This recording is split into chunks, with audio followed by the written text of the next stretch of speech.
Hello and welcome. On behalf of Emancipation Park Conservancy, thank you for joining us and supporting us during our Emancipation Park's 149th Annual Juneteenth Celebration presented by Shell. I am Lucy Fremont, Executive Director of Emancipation Park Conservancy. Before we begin the webinar, I would like to share some information with you about the historic Emancipation Park, the Conservancy, and our We Are Juneteenth campaign. Emancipation Park was founded in 1872 by formerly enslaved African Americans led by Reverend Jack Yates, Richard Allen, Richard Brock, and Reverend Dibble.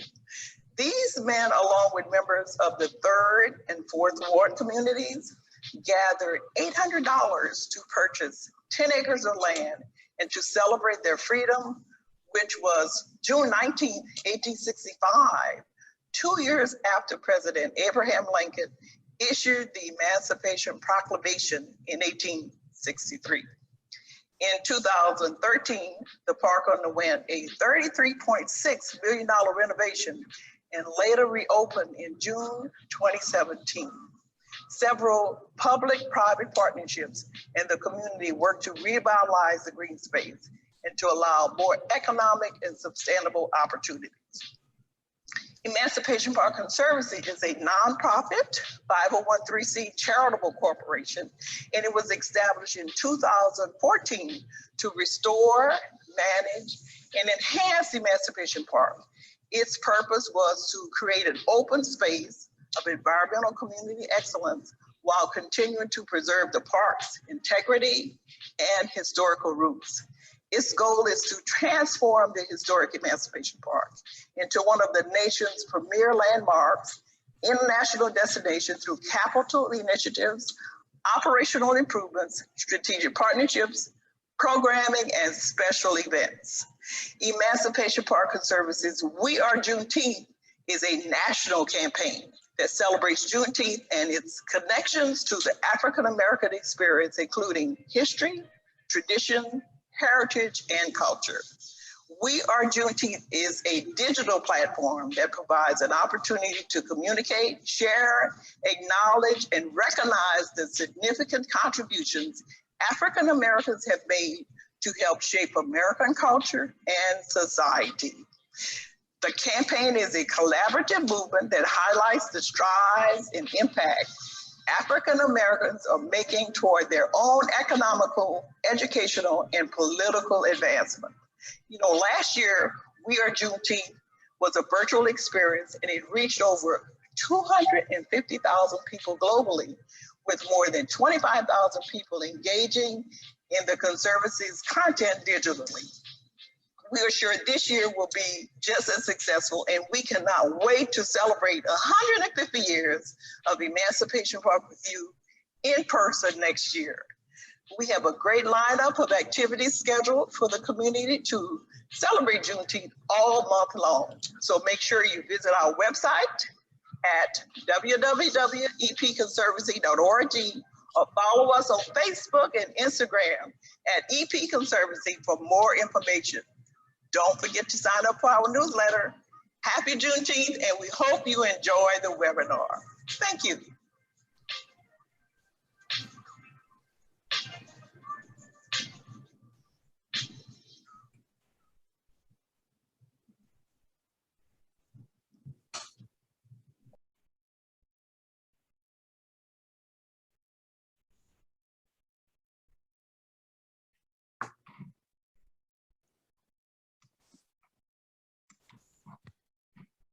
Thank you, guys. Thank you, Lucy, for that introduction. And thank you to all of our panelists and all of our attendees for joining us tonight. Before we get started, we would like to thank Cadence Bank for joining us tonight as our webinar sponsor. We really appreciate you joining us, and we cannot wait to hear from Rudy and David. And tonight, I will let our moderator, Jonathan Howard, introduce our panelists and our sponsor. And I just want to introduce our moderator tonight. My name is Kanetta Moore. I am the Special Event and Marketing Manager for Emancipation Park. And it's my privilege and honor to introduce Jonathan Howard. He is our operations manager, and Jonathan sits on many boards and is a great asset to Emancipation Park, a new staff member, and we are happy and more than ecstatic to have him join us with his background and his accomplishments. So Jonathan, we will go ahead and turn it over to you to get us started and introduce our panelists and our sponsor for our small business level up and pivot discussion tonight. Thank you.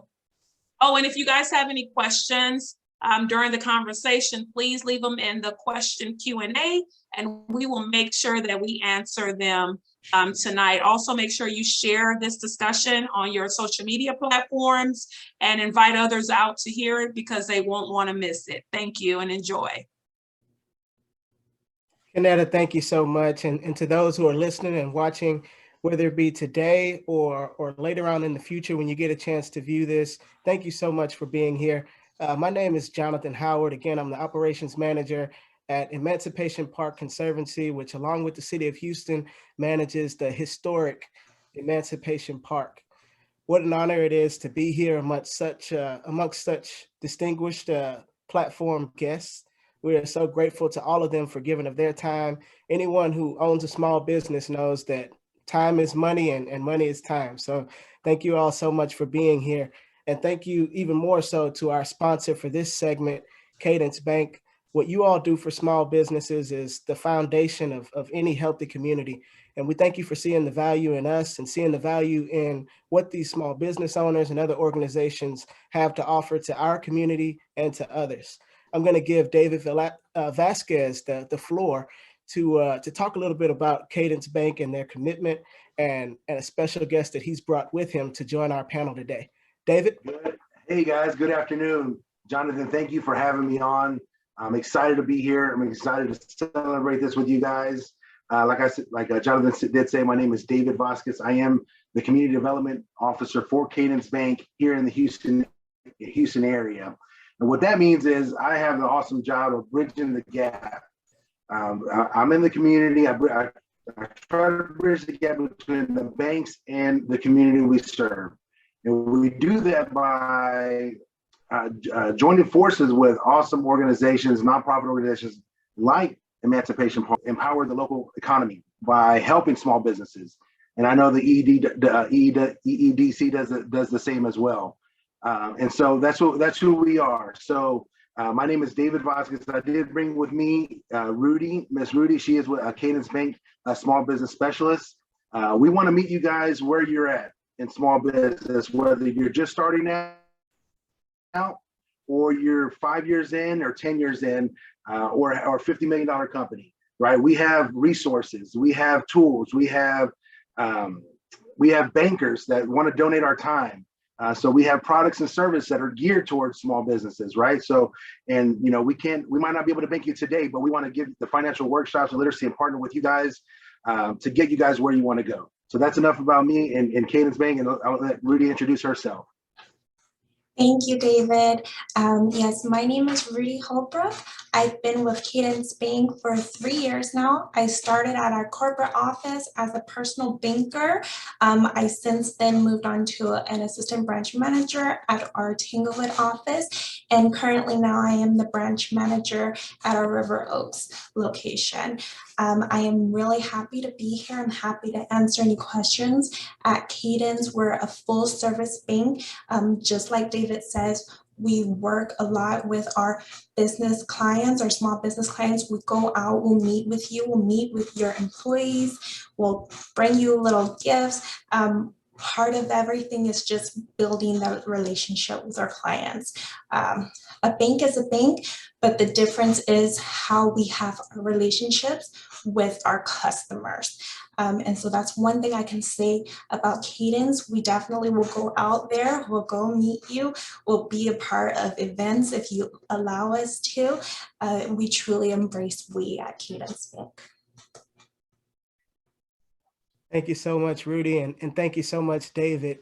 If you are an aspiring small business owner, if you are a current small business owner, find the nearest Cadence Bank and talk to their small business division. Any small business would be happy to see a Cadence Bank or institution like them in their area. Another organization that David alluded to that a small business should be happy to see is an organization like the Emancipation Economic Development Council. They are also around to help small businesses, as David Vasquez alluded to, and hear from the EEDC, as we affectionately call it in Third Ward, is Mr. John Nicholas. John, will you tell us a little bit about EEDC and what you all do for small businesses?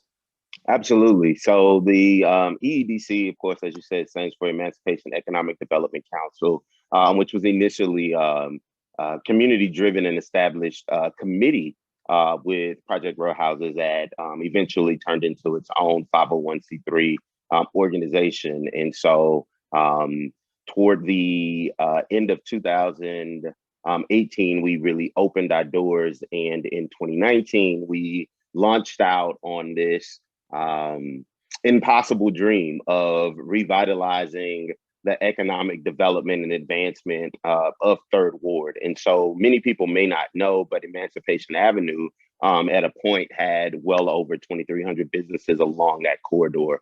Now we're less than 80. And that's not just on Emancipation, but that's Emancipation and kind of to the east of it. And so what we do is we work to protect, revitalize, and preserve the historic Third Ward in many ways. And with specific to small businesses, we run a small business training program. And so it's a 12-week course where we take business owners in the community, residents who have a business idea, and we bring them in and help them really figure it out and to streamline it and to create a business plan and then find those adjacent resources that they need, whether that's technical assistance, connects to funding, those types of pieces so that they can grow their businesses, realize their dreams, and employ people in the community. And so it's this idea that our community is very rich and it has all of these resources and the ability to create this beautiful thing that the residents of the community desire and need. And so with the EEDC and the work that we do on the business side of things, we really believe from building from within. And so we have now graduated almost 40 people from our small business program. They have gone on to do all types of incredible things, whether that's winning shows or Fashion Week or opening their own businesses and all these types of things, great partnerships. And we're just excited. We actually start our next cycle tomorrow. So definitely reach out to the EEDC. You can find us at emancipationhouston.org. Yeah, or online at EEDC Houston. But if you have anything, if you're in Third Ward and you need some support, we're here for you. Thanks so much, John. That's great information, and we really appreciate it. For those of you watching and listening, we hope you kind of see the holistic elements that we tried to add to this conversation. You have your financier, you have your Cadence Bank, you have your small business incubator like John and the folks over at EEDC. And now you get to be introduced to the stars of our small business panel, the actual small business owners benefit from all of these things and who are here to talk about their experience for you aspiring business owners or you folks who are looking to expand maybe even into the Third Ward area. We've got some great folks here today. 2 or 3 are already here and one will hop on with us quite soon. I want to begin with a tasty new unique concept called Crumville. Ella Russell is here from Crumville. She's the owner, she's the founder. And can you tell us a little bit about your concept, where you are, what you're serving, and what you're offering to the community? Sure. As Jonathan said, my name is Ella Russell, and I am the owner, the baker, and the operator at Crumville, Texas Bakery. That started off as E.W.'s Treats, which is a bakery that specializes in cookies, brownies, and stuffed cups. Ironically, I started off selling selling and giving away treats out of my trunk in the parking lot of the El Dorado Ballroom, which is where my storefront is down the sidewalk from. I have been in business since 2007. The storefront has been open in October, will actually be 5 years. So I'm getting ready to come up on my 5-year anniversary. And it's just a community where people kind of like love cookies and love like a space where they can come and enjoy some sweet treats in a neighborhood. I kind of like, I guess you would say, I resemble like the neighborhood cool cup lady or the pickle lady or the candy lady. So I have the same sentiments or the same kind of business model at Crumville. That is awesome. I've definitely stopped by when I've had a sweet tooth. So I hope everybody decides to stop by Crumville, except on what day, John? What day we're not supposed to stop by? All right, so I'm open right now. I've pivoted to my COVID hours for Wednesday through Friday, noon to 5. And on Saturdays, I open up at noon and I stay open until I sell out. Nice, nice. Y'all weren't on before. John knew the schedule. He eats his cookies. So we appreciate the support even from fellow businesses along the corridor. Yeah, absolutely. If anybody wants to have a really good laugh, if they just sit out in the parking lot of the El Dorado Ballroom on a Monday or a Tuesday and watch people get really excited to go to Crumville and go to the door and they're closed, like the sadness on their face when they're getting back to their car, that disappointment, it's hilarious. Like, I love it. No, that's awesome. That's awesome. I've definitely been one of those people before too, until I learn the schedule. You got to learn the schedule, people. But another place that I'm always really excited to go to, and I'm excited that they're here. I didn't know I could eat healthy food, and until I tasted healthy food that tasted good, and that's one of the specialties of the Houston Sauce Pit. Jared Milton is here from Houston Sauce Pit, and can you just tell them a little bit about who you are and the concept and what you all are offering to the community? Yeah, as you said, Jared Milton of Houston, right from the community, been in the community when Emancipation Park was just called EP back in those days. And the concept we have is really thinking about, if you think about Third Ward and what Third Ward has always been, it's always been a melting pot of people in our community. And that's one of the things that we wanted to bring to Third Ward, continue with Houston Sauce Pit. Who would have, like you said, who would have thought you could eat healthy food and it'd be so good, right? And then be barbecue on top of that. So that was the whole idea. So let's take everything that we do that is all wacky and weird in Third Ward and put it all together and just give you that twist in the culture, which is Third Ward. We've been going about a year and a half now. Been going through the COVID cycle. It's actually been great for business because people have been able to come, space out, be in an open air, get away from the house for a while. And we're just really excited to be in the community and giving back to the community as much as we can. Thank you. Thank you so much. I'm one of those people that's keeping both of your organizations afloat, especially back during the pandemic. So thank you so much for everything you all do. We have one more who will be joining us in a few minutes, representing both Bar 5015 and Turkey Leg Cut. Mr. Steve Rogers will be here in a few. But just to preface everything that we're going to talk about here, it's no accident that these small business owners who are here in Third Ward, that they're here with us today. Emancipation Park has a long history of working with the businesses that surround it to make sure we enhance profitability. Economic development is one of our key tenets, and they're definitely a huge part of that. Imagine less than 10 years after being emancipated from slavery, a few people raising $800 to buy 10 acres of land that would be the only place where they could celebrate freedom. That's what Emancipation Park is. And almost 150 years later, we are still here, being the center of the community and trying our best to help those businesses around us to thrive. I think our first question is going to go to Rudy from Cadence Bank. Ella talked a little bit about kind of selling cookies and things out of her trunk. And how many businesses do we know, small business owners that start off just hustling, roughing it, trying to get their concept known? What do you, as Cadence Bank, what type of advice do you have for someone who's aspiring to be where Ella is, who may be still selling treats out of the trunk right now? Absolutely, thank you. That's a great question. No matter where you're starting off at, we have a product and a service to help assist you. For one, you can get a checking account with us. We have checking that bear interest. We also have money market accounts that also bear interest, because you definitely want to grow the money that you're making. So you can come in, speak with a banker, speak with myself, and I'll definitely give you a financial review. You can let me know what exactly that you're looking for. At Cadence, we also have our mobile app. We used to have two different apps, one our Cadence Banking mobile app and then our Cadence More app.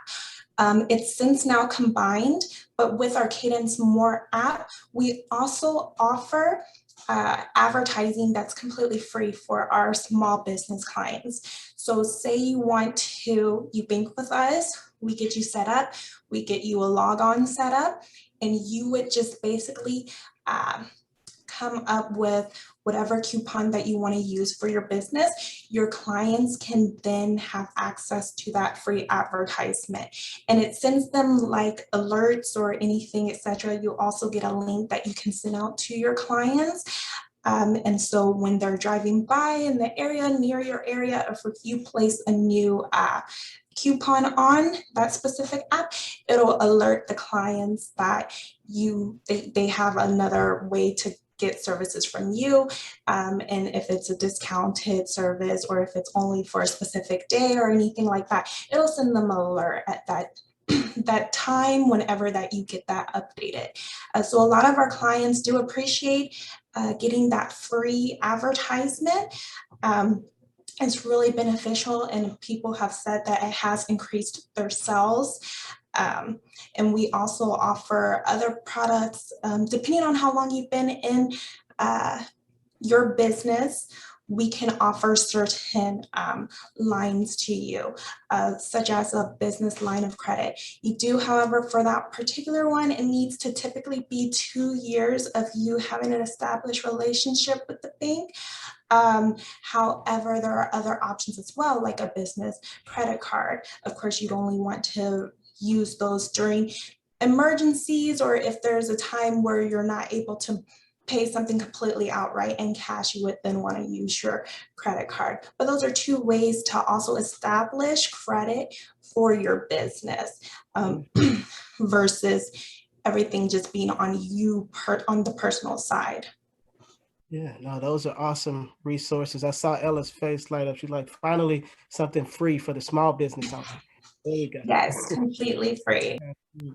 John, I want you to touch on that a little bit too. I know you probably see a lot of folks who are selling things out of the trunk or have a great concept, but they're hustling right now. How do you, what advice do you have for them? What should they be doing? What should they be thinking about, John?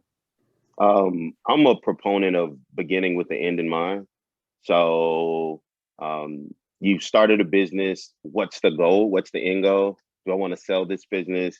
Do I want to scale it and pass it down to my kids? When it's something that I enjoy doing, and when I'm done doing it, that's the end of the business, because that's going to determine how you really move forward. I also would say that, hey, like, there is no surefire algorithm equation or anything, right? Like, Ella will tell you the grind is a snitch. You work and you're consistent. Like, consistency, you got to show up and you got to keep doing the work. Like, that's probably 95% of it, right? Like, you consistently show up and you show up and you show up and you show up. And so from how do I get out of the hustle into that kind of space?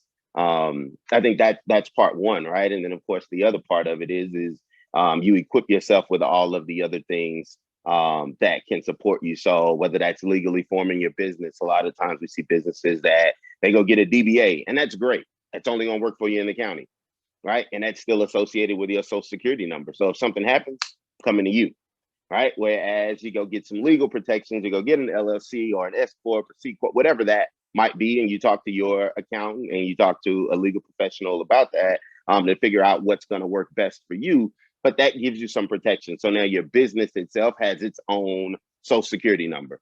And so now you as a person are sheltered a bit and your business operates in and of itself, right? And so that's something that many people don't do. And so when you run into spaces like we're in right now with COVID, a lot of people need support, but a lot of the paperwork wasn't done properly, right? And so now I can't quite get access to a lot of these things that are available to you, whether that's money, whether that's, there's a lot of promotional marketing stuff that was out. There was so many different things that were out.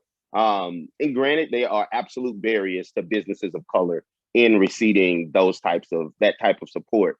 There's also just a lot of us don't know the paperwork side of things. And so we mom and pop a lot, which is not necessarily a bad thing. We love mom and pop stores. They feel good. They feel like home, like those types of things. Like Ella Spot, I tell her she's the only cookie that matters, right? Like she is an ecosystem. Crumville is an ecosystem in and of itself, right? But Ella also has an accountant and she makes sure that her paperwork on that side is good so that when there are opportunities that arise, you have those things that are in line, if that makes sense. But I'd say number one thing is consistency. Show up and do the work. Hey, Jonathan, I'll add one thing, please, just real quick. This having an organization like this and the community like this that actually comes together and support, we want those small businesses to come out and ask for the help, right? And don't be too shy to come and to walk into a branch or walk into to Mr. Nichols' office or to Miss Ella and say, how did you do it? Right? Or Mr. Milton as well. All of us are on this panel for a reason, to be a resource to those guys that are hustling, selling out of the back of the trunk. I mean, I tell you what, we have to be out there, and that's why we're open. They can walk into any one of our stores or any one of your doors and just say, point me in the right direction. We wouldn't be on this panel if we couldn't start here. So just let anybody who's listening now or in the future, I promise that we will. Every one of us on this panel would point you in the right direction and where to go.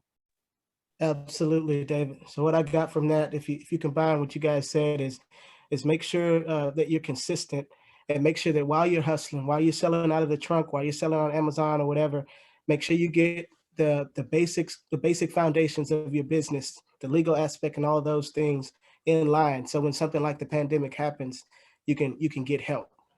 So thank you all for that. Thank you all for that. And so now you've got your hustle mindset, you've got your concept, and now you need a market to sell it to. And I think that's a great pivot to talk to Jared about, because Jared, you brought a concept into an area, you brought a healthy food concept into an area where healthy food was not that popular, and you made it taste good. What was kind of your market strategy there, coming into an area that was not used to the product that you were selling? Yeah, how did you find so the idea was so that you didn't think you were eating healthy vegan food, right? The idea has always been you're getting barbecue just with a twist. We never wanted you to feel like you're gonna get the old, I used to say this all the time, I didn't want you to feel like you were coming to eat the cardboard that you thought you were gonna get, right? So we wanna make sure that everyone is open to eating our vegan food. The vegan market it's a small market, right? Even though it's growing, it's still a small market, but we also wanna just bring everybody in, want them to feel included so that we're not reduced to that small market. Absolutely. That's a great strategy, and I'm glad you're doing it. Also has kind of a social impact twist to it too. You're actually helping people with what you're doing, and that's awesome. I do want to ask the small business owners also, a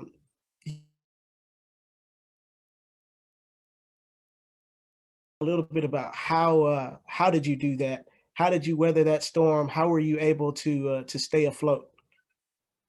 And we can start with Ella on that.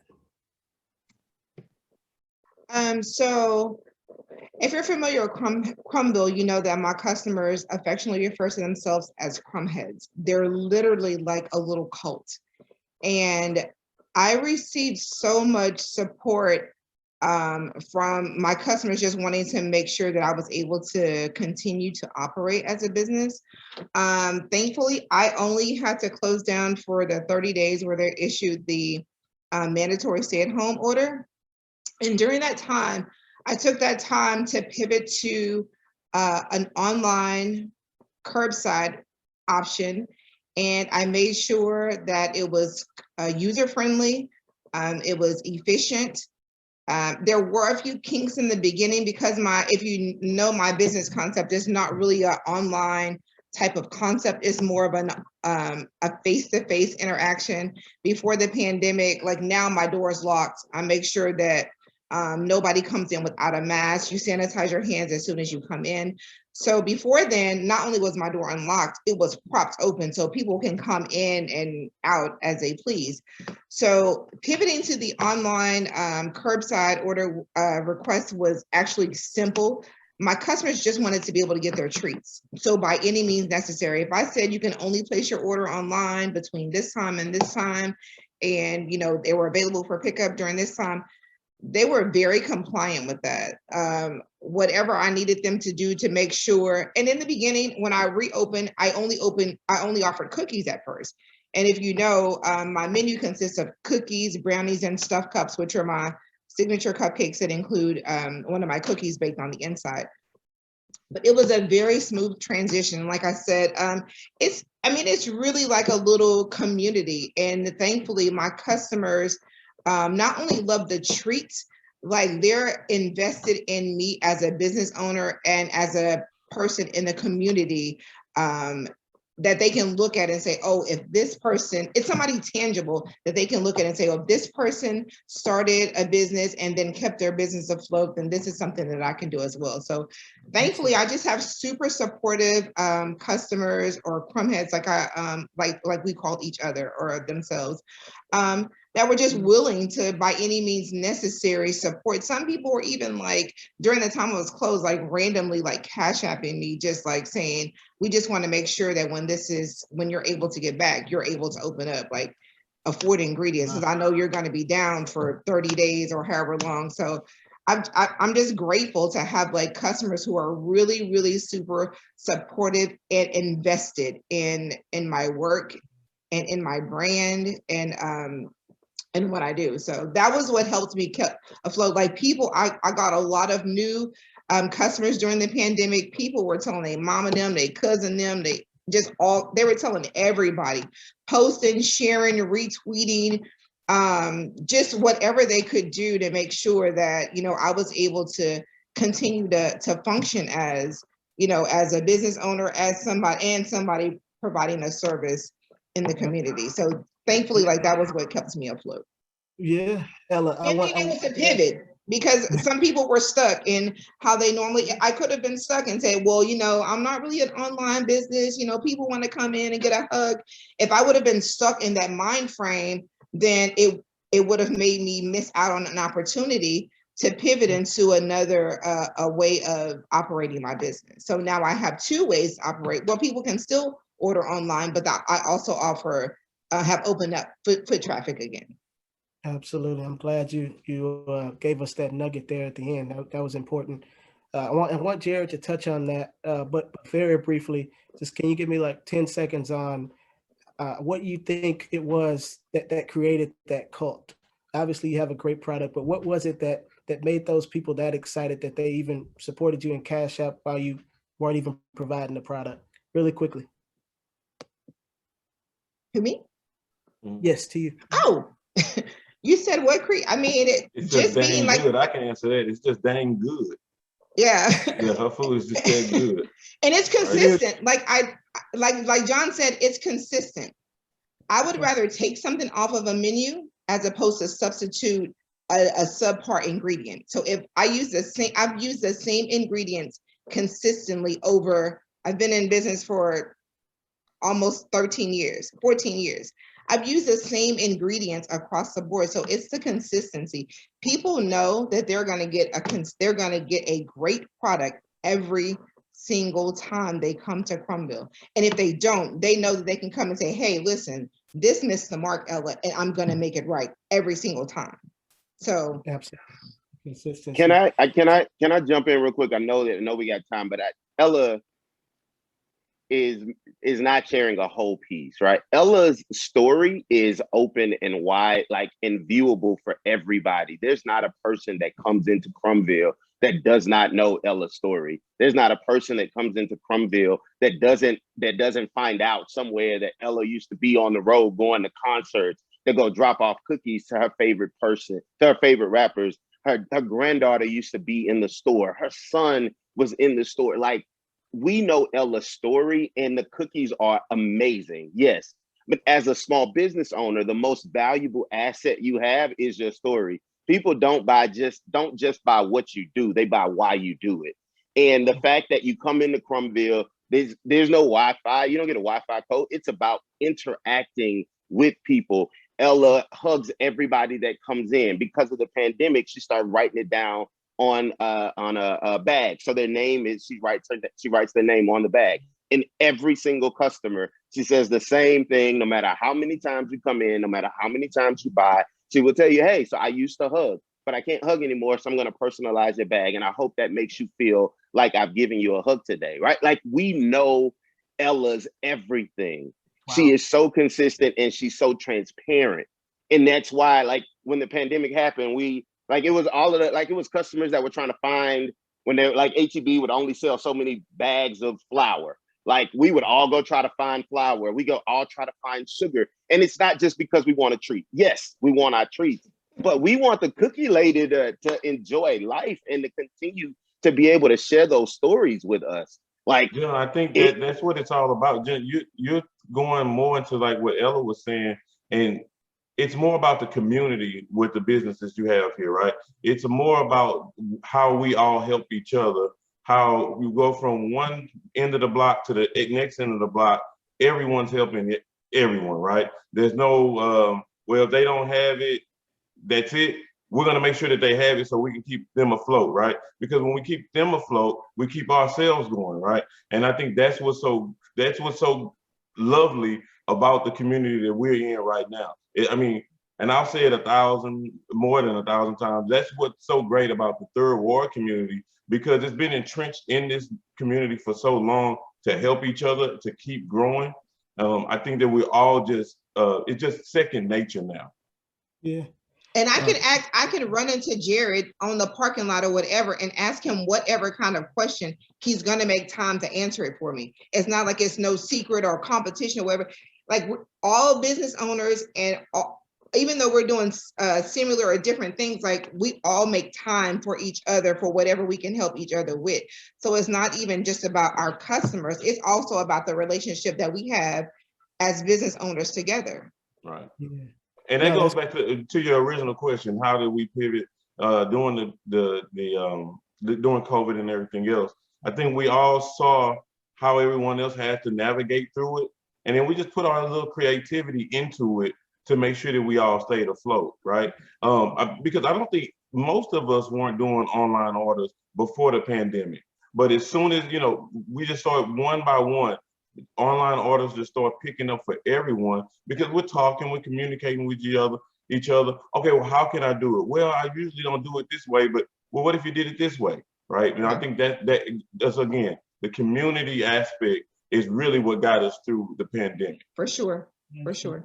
And that's so reminiscent of the community that John was talking about earlier, that inextricable interconnectivity that was going on along Dowling Street, which is now Emancipation Avenue. All of those businesses working together, helping each other out, and we're so it's just exciting to see that that's still going on 150 years later. And I hope it continues, whether you're competitors or not. You are inextricably interconnected, and you have to help each other out so that everybody stays afloat, so that everybody can eat. No pun intended. So Rudy, so many people are probably watching now or will view this later. They want to be like Jared. They want to be like Ella. They're coming to you with the concept. They need a loan. What do they need to have? What should they be thinking about? Absolutely. As well, for one, it's great that they're coming into the bank. If they are coming to the bank, a lot of my clients, they don't know their bankers. They don't know who their primary person of contact is. And really, you should get to know your bankers. You should get to know your local bank because it is our job to work closely with our clients in our areas, in our communities, so that we can offer them great banking products. We can find solutions that will fit their needs. If you come to me, I'll be able to help find a financial solution for whatever your banking needs may be. So with that said, once you know your bankers, they can call you. They'll call you up and let you know about any new additional products or services that we have. What I do every day is I call on my book of business. I reach out to my clients. I follow up with them to see if there's anything that they may need. When you're just starting off, your business, you may need merchant services, you may need help with advertisements, you may need help just trying to figure out where you're going to start your business. A lot of times, I believe you've all mentioned, John, Jared, Ella, that clients, that business owners, they don't know where to start, what legal documents to start with, and they will start out with a DBA.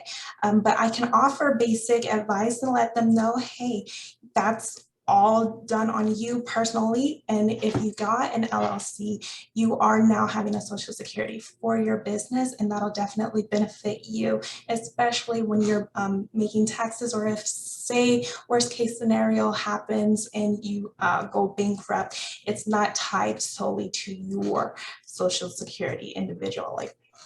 And with that said, I would get them set up with their basic business needs, getting their checking account set up. At Cadence, we also we combine our products. So with a business checking account, you get a free personal checking account, and it's actually our premium checking account with Cadence. So it offers a lot of different benefits, such as cell phone protection up to $800. So you could already use your insurance through your cell phone, but you can do it again with Cadence. We have roadside assistance. You may already have that through your insurance with your auto insurance, but you can do it again with Cadence up to $80. So there's a lot of different products, services, benefits that are included.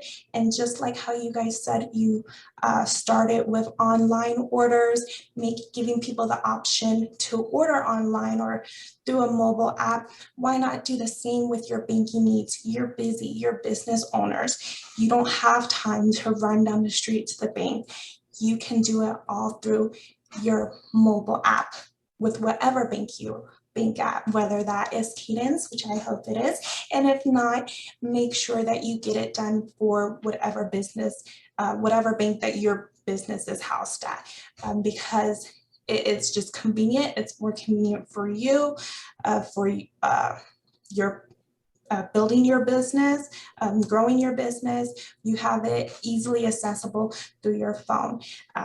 We always have our phones on us anyways, so you might as well be able to do your banking through your mobile app. I understand that there are some times where you may need to come into the branch cash. You can't deposit cash through your mobile app. Of course, you can come in. And one thing about Cadence is you give me a call, call me up, Rudy, I really need to get to your bank before I know you guys close. Is there any way that you can run by my office and pick whatever up that you need to get processed? I can pick it up, get it back to my branch, and then I can email you the receipt. Bada boom, bada bing. So. Yep. Thank you so much. That's great information. And you made a great point. So many business owners, especially small business owners, don't have an actual relationship with their banker. They just, deposit and withdraw.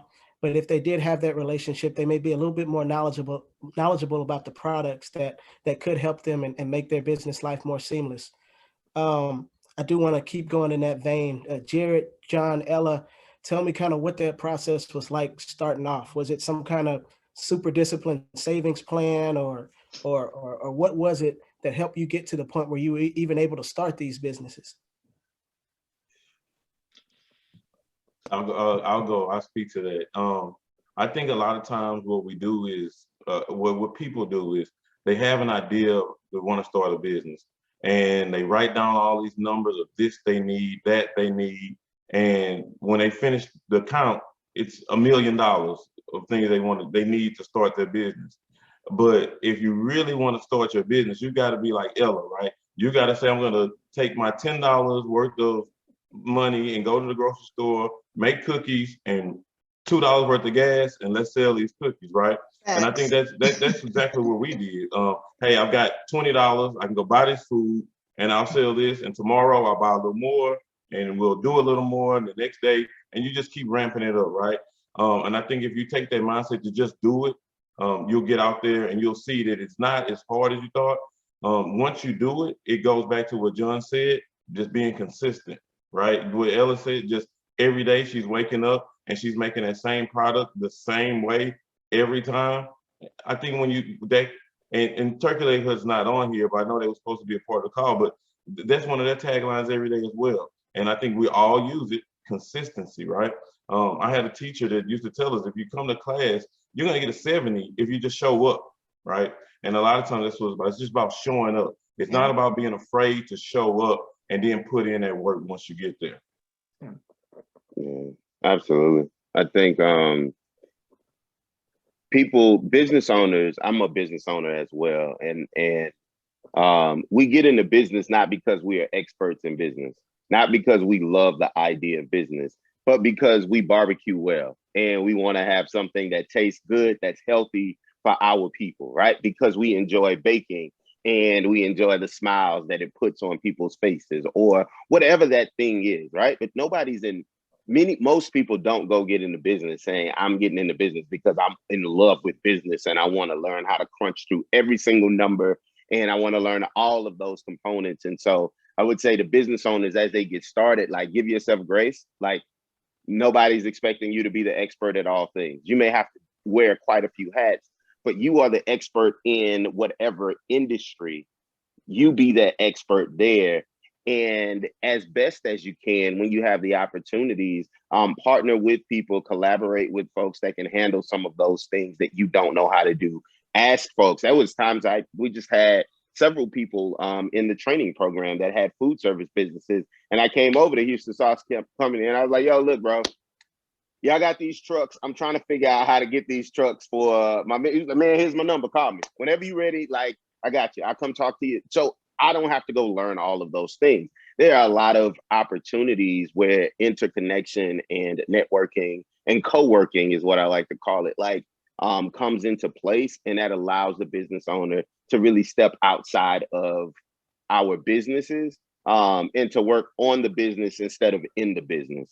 And so finding those little small moments where you get to do that, so you can kind of proof your concept and see what that looks like along the way, I think is key. Yeah, there goes that ask for help thing that you and David were talking about earlier. That's good stuff. Keep those nuggets, y'all. Ella, you want to touch on that any? Yeah, I'll try to keep it quick. I'll say two things. One thing is I gave away cookies for 3 years before I ever sold a pack of cookies. So immediately, it's not always about making money.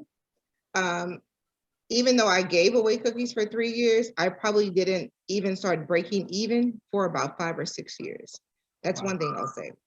The second thing I'll say is there were other small businesses who invited me or allowed me to come in and do pop-up shops at their businesses, like Jackie of Melodrama, Sheridan of Remix, Shauna of Zades. Like, they would allow me to come in and set up shop. They wouldn't charge me anything to come in there. We would cross-pollinate customers. So people that were familiar with my brand that were coming to get treats from me, who may not have known that there was a natural hair salon in Third Ward, would meet Zades. Or if they didn't know about Melodrama's boutique, they would meet them, or whatever the case would be. So there were so many people that offered their space to me that kind of gave me an idea, gave me a trial run on how to see how businesses run by professional people who look like me. That opportunity was given to me. So when I opened up my shop, I turned my pop-up shops inside out. So I did the same thing. I open it up to small businesses who have the clientele they have the product, they have the work ethic. They're able to do pop-up shops in my shop. We cross-pollinate customers. They're able to see how it runs, because sometimes it's not what you think it is. Sometimes you think you want to own a business, and then when you see what it is and all that it takes to do, you're like, okay, maybe this isn't for me. Or you say, oh yeah, I can do it. Like, people have no idea how crazy my schedule is. Probably on average, I may get 6 hours of sleep a week. It's not an easy feat, but if you're up to the challenge, like, you can do it. But just like, utilize your resources. There are people out here who want to help. Like, everybody doesn't see you as competition. You know, there are people that are out there willing to help and share and give information, give spaces. But you got to be on your business. Like, people can't come in and into Crumville and just sell sunglasses or Mary Kay or whatever. No diss against anybody who does that. But I offer my space to people who are literally legitimately trying to open up a business and operate it and see how the flow of business happens, how you interact with your customer, how do you do your branding, how are you consistent? So that's one thing that I would say for people who are wanting to do it. Like, for one, like, it may not be profitable at first, and that's okay, because you won't always make money. Sometimes my ends weren't even close enough to wave, at least no meat. So, but I knew that I had an opportunity to have a treat or a product that would put a smile on people's face. Like, there are people, especially during the pandemic, I have a lot of customers who are in the medical field, and they have really been having a hard time with just like all of the deaths and sicknesses they've been dealing with. And at the end of the day, they just want to be able to come to Crumville and get a piece of normalcy, a cookie or a cupcake, something that makes them feel hugged or normal, or like life before the pandemic. So just get in there and do it, and and don't give up. Looks like we may have some questions in the chat for you guys. Go ahead, David. You're on mute. Yeah, I saw one question. To answer your original question in regards to like documentation to come into the bank and things of that nature, I would express that for a startup business, new business, go ahead and separate your personal and your business finances as soon as possible. Get established 2 different accounts, like Rudy and John and Maya had said, and start utilizing your business debit card rather than your personal debit card. That way you can start establishing a track record on bank statements and things of that nature, and start gaining traction. So when you get up to that 2 years of line of business, what we would require for a loan would be a 2 years business tax returns, 2 years personal tax returns, a business debt schedule, an interim profit and loss statement, an interim balance sheet, accounts receivables, aging report, a personal financial statement, and an education or work experience resume. So those are a few documents. I know Jared had said, it's a long list of sometimes what banks might need, but start small, start from the ground up, start separating your 2 accounts, your personal and your business, start utilizing business expenses for business with your business debit card, and and you can separate it that way. But as far as the loan is concerned, the turnaround time, with the right documentation, to answer that question, with the right package up front, we can usually get our business bankers, our financial experts, to take a look at it, and even before pulling credit, right? And that's a big thing with small business owners or anyone. Pulling credit is a big deal. We want to take a look at your full complete package and analyze it and kind of go from there.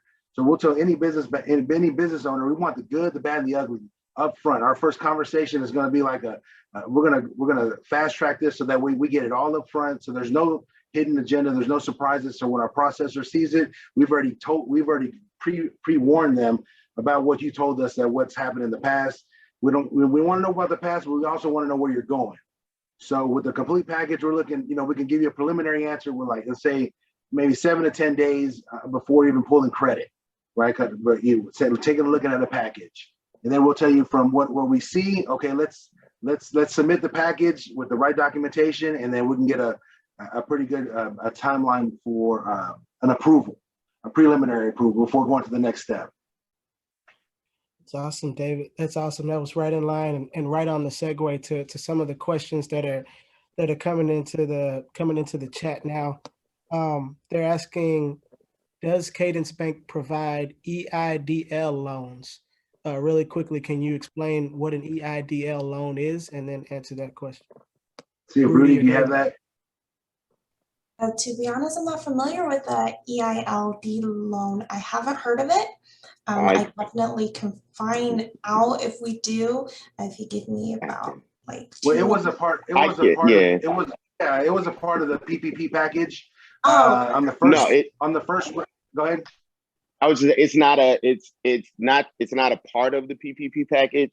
It was a part of the relief, but they were Right. two different packages. So you had PPP okay. loans, right? Payroll protection, keep people employed, keep you employed for a month, Right. up to 2 months, or so. And then the EIDL piece, it stands for emergency, forget the I, disaster loan, right? And so it was something that comes from the SBA, Small Business Administration. It says, hey, look, so emergency happened, COVID is emergency. If you're in Houston and Harvey happened, Ike happened, the floods happened, like all of these things, these emergencies happen, that emergency interruption disaster loan, there you go. And it interrupts your business, right? So you can't do business, you need money. And so the SBA was awarding that money. So they didn't go through banks.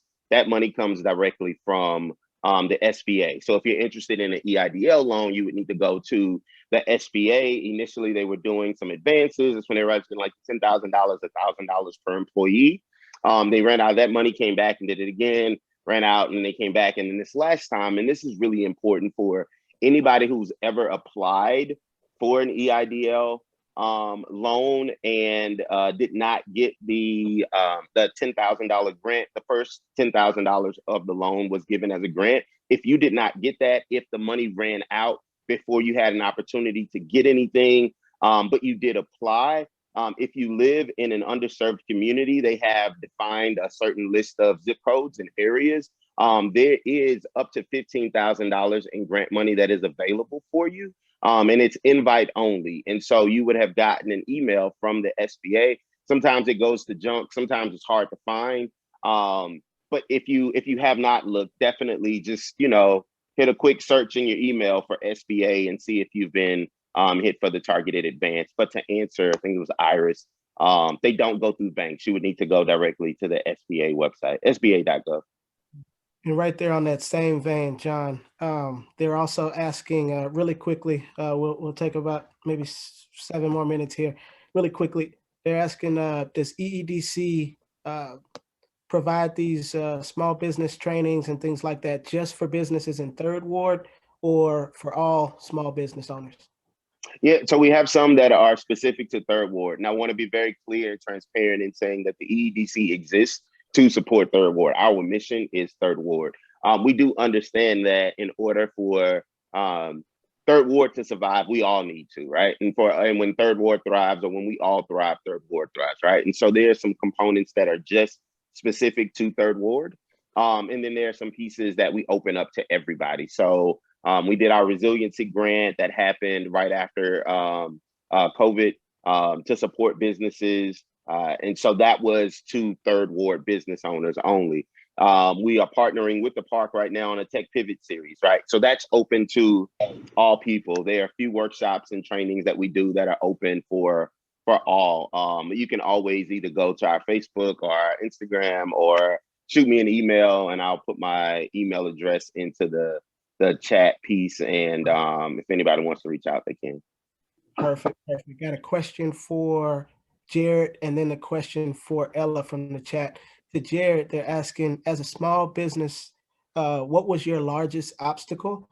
And then because of COVID, you developed a great process that helped you excel. And you can answer those separately if you want to. Yeah, I think the largest obstacle was just getting the word out and just getting people to get over the fact that our food was vegan, right? That was the hardest component of getting people just to give it a try. And once we got people to try, once the word got out, you got people like Ella that tells her ex-roommates to bring her a link sandwich, so they've got to buy something too, right? So once that word got out, we were able to really see people give it a chance. And then during when you speak of processes during COVID, I mean, it was really a blessing for us that we are a food truck. It's like it almost became a new norm that people wanted to start going to food trucks. And we just we set up barricades and set up things so that people knew how to line up, and we talked to them, we coached them, and encouraged people to wear their masks, et cetera, et cetera. And I think that was just a great process that we just came up, and it wasn't hard at all. It was just following the directions that the city, CDC were all giving out to us, right? And we just, as long as we followed those directions, people were more apt to come and support us. Good stuff, man. That's awesome. Got one more question, and then we'll go to closing thoughts and close this out. This one is for Ella. We got an aspiring pop-up artist here. She said, what encouraging words or advice do you have for budding pop-up shops aspiring to grow to become a storefront like you? Do the work. Like, it's no shortcut. You gotta do the work, period, point blank. And the work means all of it. It means staying consistent. It means sometimes being up all night. Like all of the Instagram, Facebook posts you see, like that's in real time. It's me. I take my own pictures. They're literally when stuff is coming out of the oven. So literally I sacrificed a lot of like time, and of course my kids are grown now, but when they were little, like I missed out on some experiences because like I was making sure I was dedicated to the work and the consistency. And like find out if there's any spaces or places that you're able to go into and pop up at. I know it's kind of challenging now because of COVID, and there's a lot of restrictions. I haven't even opened Crumville back up to events yet. I'm actually having my first post-COVID event this Saturday, Juneteenth, which happens to also be my birthday. I have two Black, a Black author and then also a Black pop-up library that will be doing a pop-up shop at Crumville. But like, just find places that you're able to cross-pollinate customers or clientele, and don't be afraid to ask people. And if they get no, that's not the end of the world. I tell my kids all the time, nothing is the end of the world except for the end of the world. So a lot of great experiences happen to me on the other side of no's. So just do the work and don't skip the work. Like John said, I say it all the time. The grind is a dirty snitch. If you're not doing the work that you say you're doing, it's gonna show up. It's gonna show up. So just do the work. We'll take about 15 seconds from each person for some closing thoughts, and then we'll let you all get back to your businesses. We'll start with our sponsor. Anything from Rudy and/or David that you want to leave with our guests who are aspiring business owners and patrons? Sure, absolutely, guys. Thank you once again, Emancipation Park, for having us on for this Juneteenth celebration. We are so honored to be a part of this.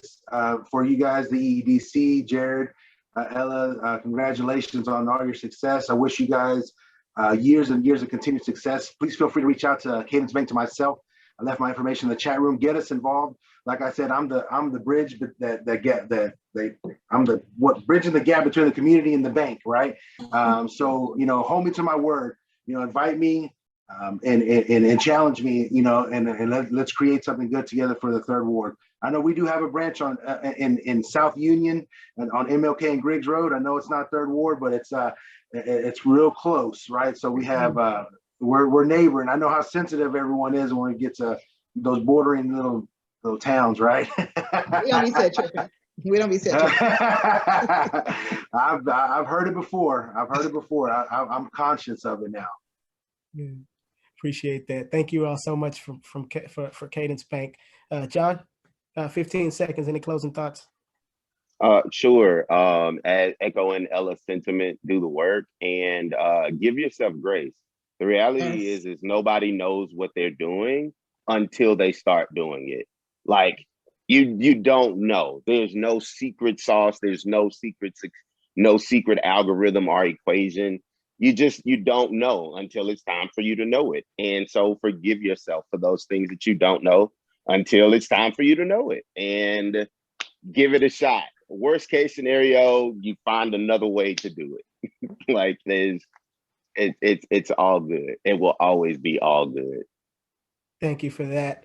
Ella, any do you want do the work to be your closing thoughts, or you Do want the to add? work. Like, you'll never know if it works until you try it. So try everything, you know what I mean? Just try it. And if it doesn't work, try something else. Like, just don't give up, no matter how hard it gets. And I will say, surround yourself with people who are supportive. Like, I have a super supportive friend circle. I don't have any friends that order or expect anything from me for free. All of my friends pay full price for everything. They order birthdays, weddings, baby showers, all that. So surround yourself with people that will support you, that believe in you, and don't want no hookups, because that does exist. I'm genuinely grateful for the people that I have in my life and in my circle who believe in me, not with just they thoughts, like with their pockets. They believe in me and they support me and use me for birthday parties, weddings, baby showers, whatever. So full price.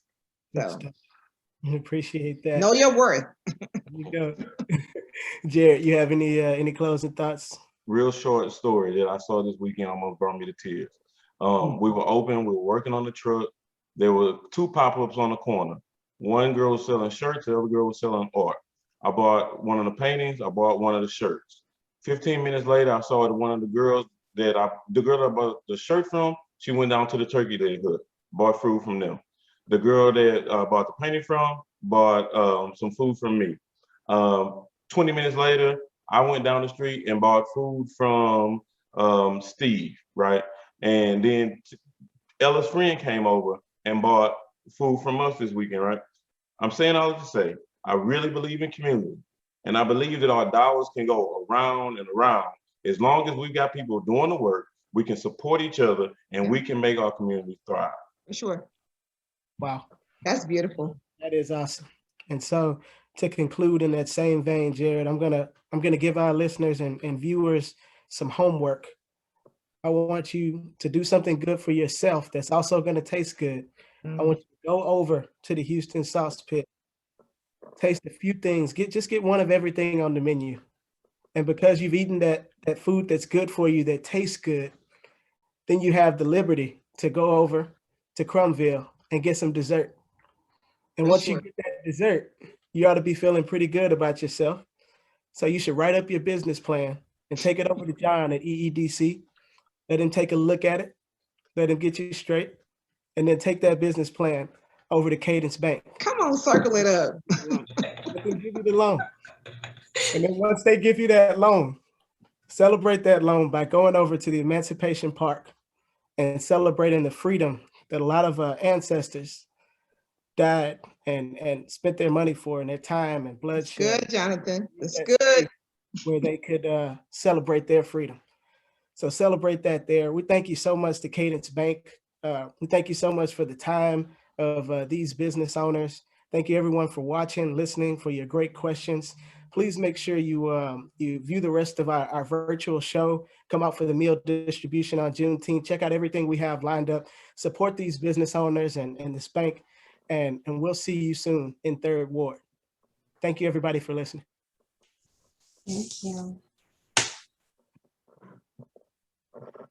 Good stuff. Y'all are awesome.